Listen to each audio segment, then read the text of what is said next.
Yeah, so thanks very much. Thanks to Brian. Thanks to the Cyber Tech and Risk team. Thanks, Sam. That was a great kickoff presentation there. And thanks to Rick, Layla, and Dennis. It's going to be a great panel discussion coming up to close out the session. And most especially, thanks to everyone who's connected in and is viewing and joining from around the world here. So.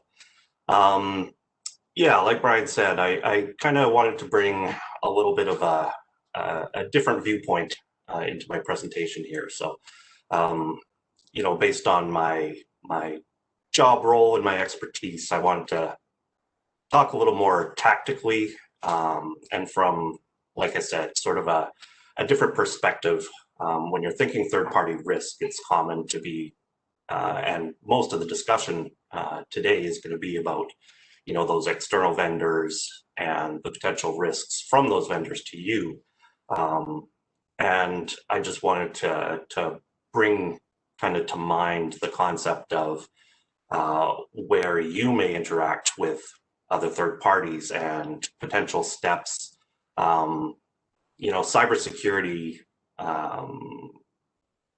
items and pieces of the overall cybersecurity environment that might be a little bit overlooked, where you can potentially make some improvements to your security posture that could help yourself from being causing any sort of attack or being a threat vector into other third parties, in addition to the standard protecting yourself against third-party risks.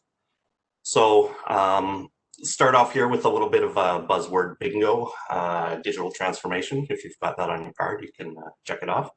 I'll note the top bullet point on here, the fact that in 2019, 73% of organizations had at least one data breach of some sort, and over a fifth, 21%, had 7 or more.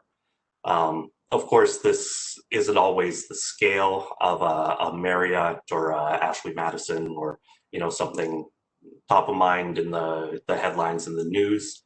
I actually have a personal story of a data breach. I live in a rental apartment building here in Vancouver, for anyone looking for the trivia there, as far as which one of the panel is from Vancouver.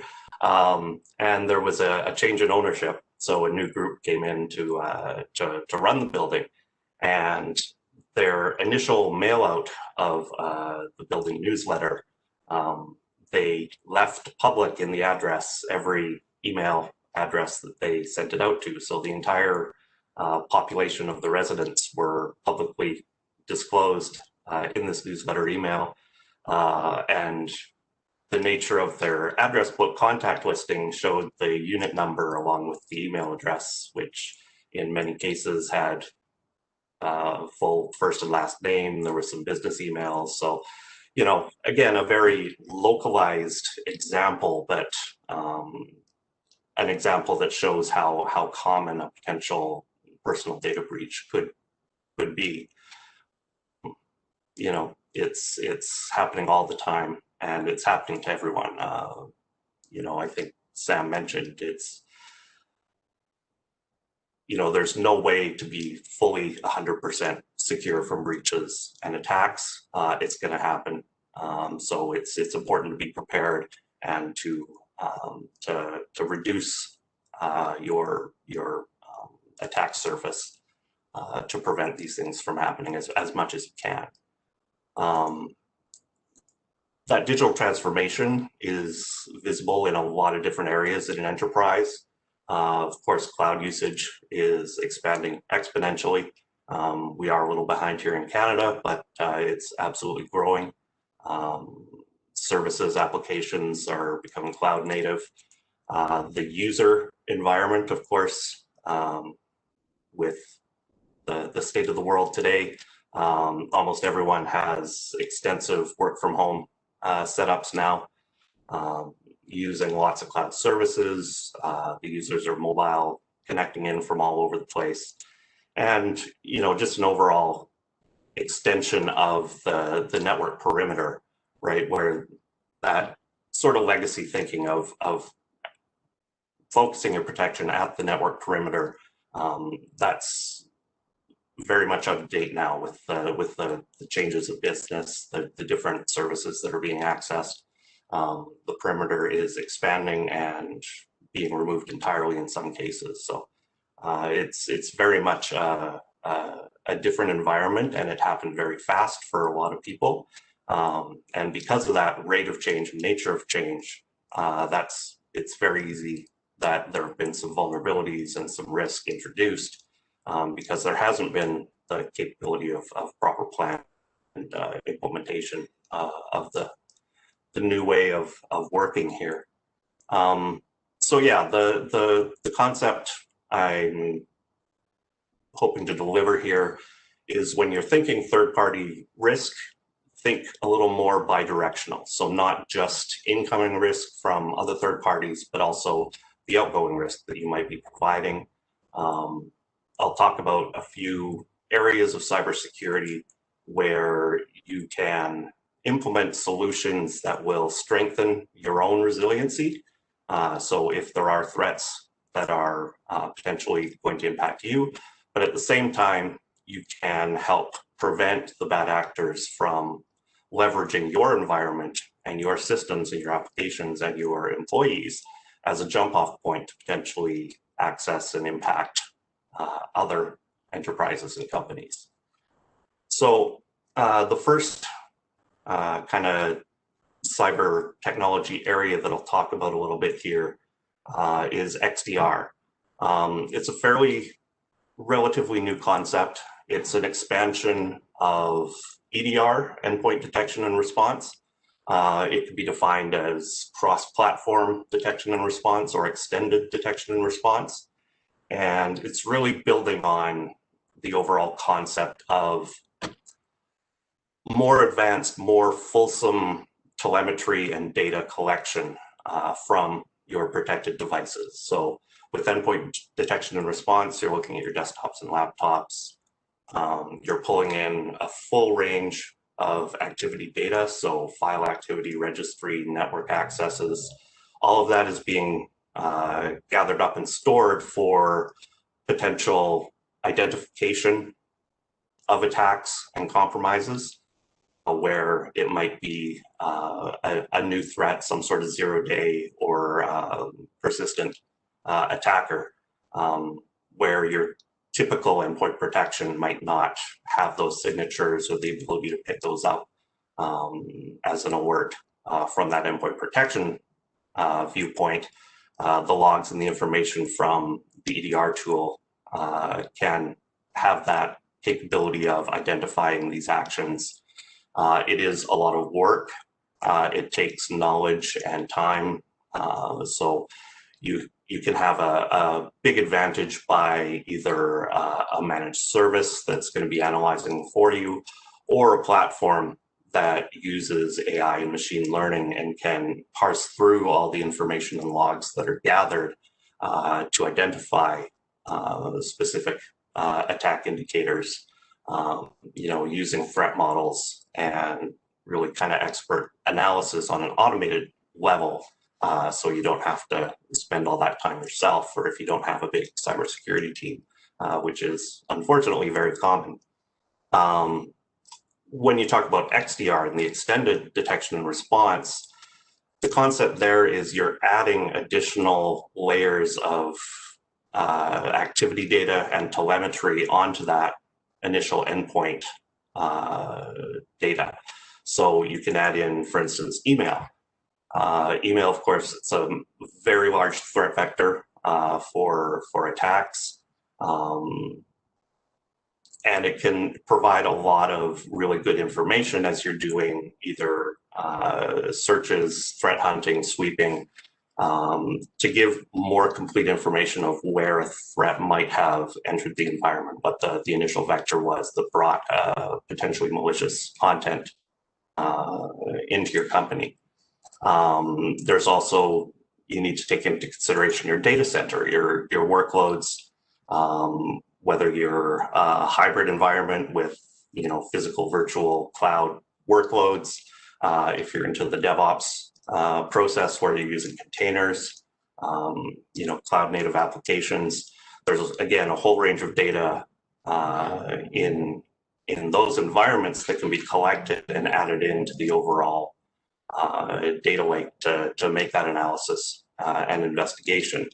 And then finally, on the network side, that can cover some of the blind spots that the specific device type detection might miss. So things like operational technology, IoT environments where there's a number of devices that aren't able to have agents installed on them, right? So you don't get that potential to do an EDR type collection on those because you can't make a change onto those devices.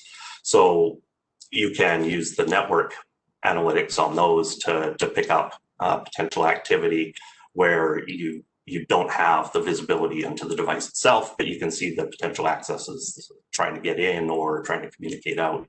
That might give you some information. Also, unmanaged devices, right? So you may have an environment where you're connecting in with, you have contractors, consultants bringing in outside devices. Some of your employees, there's the whole shadow IT concept where they might be using devices that aren't part of your managed infrastructure, don't have the right security controls on them. The network detection can be that extra capability if those unmanaged devices aren't properly configured and set up and reporting in and under the company control. To double click on the email side of things, really one of the biggest growing threats over the last few years. When you talk email and threats and attacks in general is the business email compromise. And it really is, it's growing for a few different reasons. The extensive migration of email systems into cloud services is definitely a big factor. And the fact that the threat actors can potentially use the email vector. There's, a number of different techniques they use. Some of the hard to detect attacks, standard email protection are looking at file attachments and links and URLs in attachments in the body of the email. You can try to use the business email compromise attacks. You don't necessarily need an attachment or URL. It's more social engineering. It's things like account compromise, where you're getting an email directly from a legitimate email address, but it's actually a bad actor that's in control of it and, sending a message, asking for payment, changing an account number, trying to make some sort of financial deal to steal some of your money or to access information or any number of different potential threats that they might be trying to do there. Really, the nature of these threats and the evolution of the attacker techniques really kind of cry out for a more advanced email protection system, right? So just like I said, a standard malware attachment URL detection is great, and it's a big piece of it, but really it helps to have some more extensive capabilities in your email protection. And again, talking about third-party risk and how this could potentially impact other vendors, this is a case where somebody could compromise an account in your business and use that. I mean, at that point, the contact list is a threat vector into any potential partners, customers, contacts, vendors that you might be dealing with. And if they have access to the account, that gives them a huge kind of cover for their malicious activities. So having a tool on your email protection to cover some of these activities is really important. Something that looks at the behavior and intention that's inherent in the email itself. So looking at the email header, you're looking at the routing behavior if it came from a public email service or an insecure email service, but it's masquerading as an internal email. And then even the content, the body of the email, whether it's asking for money, whether it's got a sense of urgency, hey, this is an emergency, I need you to process this right away. There's tools with the machine learning and the artificial intelligence capabilities to analyze those and to make detections based on that of the email itself. And then even further, a more advanced technology is what's referred to as authorship analysis, where you can have a machine learning engine that will analyze the email pattern of high profile users in an environment. So executives, financial people, the ones that have access to money and sending and receiving funds, or authority to order or ask for that sort of thing.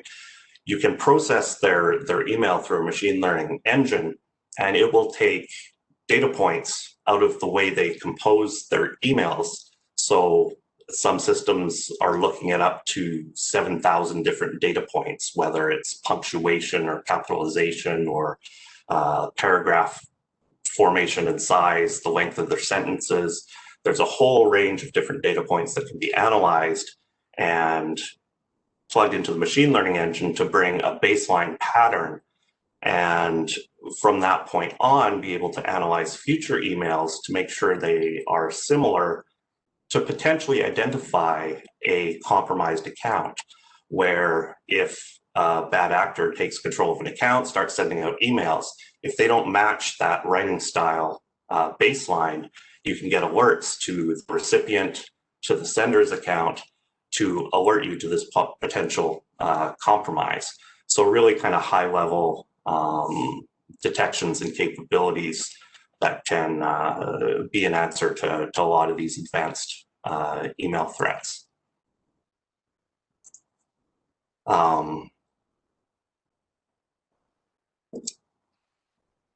Another area here in the network side of things,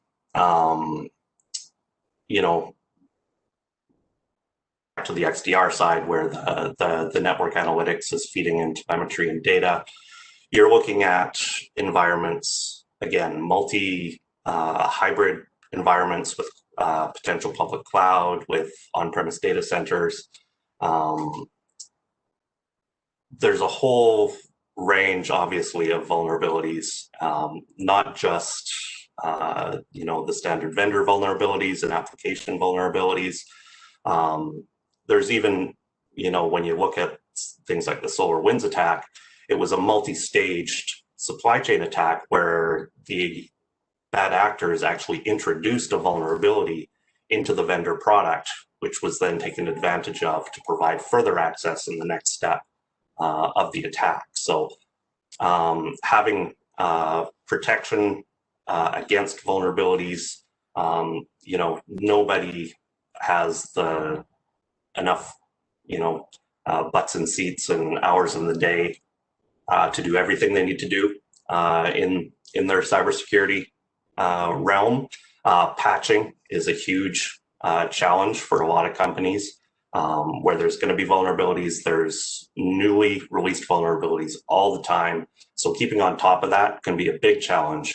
And a network security tool that's either protecting an IPS that's protecting against vulnerabilities and exploits, or an IDS, an intrusion detection system or breach detection system, that is looking for previously unknown indicators of attack, indicators of compromise, things that will show a breach might be in process and give you an opportunity to identify, investigate, and stop the malicious activity before it actually has a wider impact.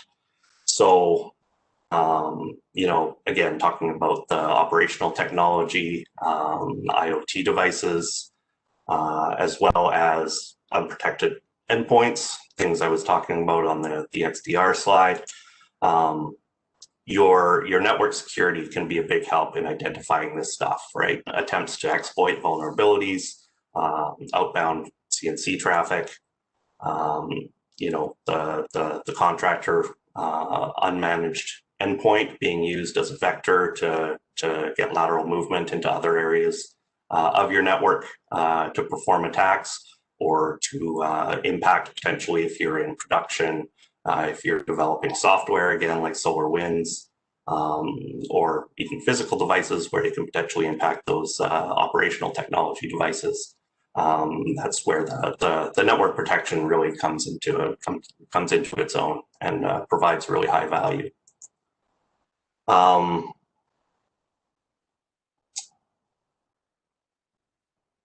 Yeah, like I said, just to reiterate, it's the first line of defense in many cases. It's the only defense for environments like your operational technology. And the concept of virtual patching can be a huge return on investment and giving you a comfort and extra security for your overall environment where you may not have the manpower. You can't get patches deployed into production, at a snap. It takes time. You have to plan it. You have to deploy to test. You have to go through change control. You have to push it out to production. So there's a gap of potential vulnerability where you may be open to an exploit of known vulnerabilities before the patches are deployed. So, both a network level IPS or tools that provide host level IPS on your servers or on your endpoints. Both very valid protective layers that you can implement. And finally, talking about application development, DevOps, cloud services, cloud native applications, huge push all over the place. Many of my customers and customers all over the world are going whole hog into these technologies, containers, native cloud application. It's a hugely growing technology, and it's an area where there can be some conflict between the development team and the application team that are creating these apps, and the security team trying to secure them as well as they can. The whole DevOps cycle is very focused on speed to market. You have to be first to get your products out there. So there's a huge time pressure.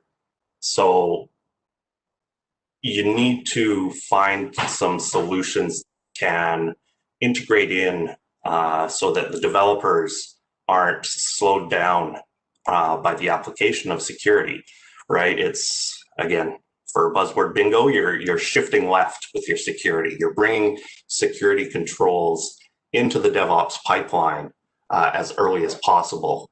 So you're scanning your code before it's even deployed to production. It's way faster and way cheaper to fix issues with malicious content, with vulnerabilities. One of the, of course, byproducts of the demand for speed is a lot of developers will use third-party code to incorporate into applications, and those can have their own inherent vulnerabilities. Again, like you see with SolarWinds, the even vendor products and patches can be compromised. And if that gets incorporated into your application, now that's your vulnerability and your malicious code if you end up getting that all the way out into production. So the earlier on in the dev process that you can bring your security in, the better. A huge range of products and services that are now available in the cloud that development and application teams are going to be using. And because of the speed of development, the speed new services are rolling out, again, it's hard to have the really detailed rigor and knowledge of the different environments and how you need to set them up and how you need to secure them.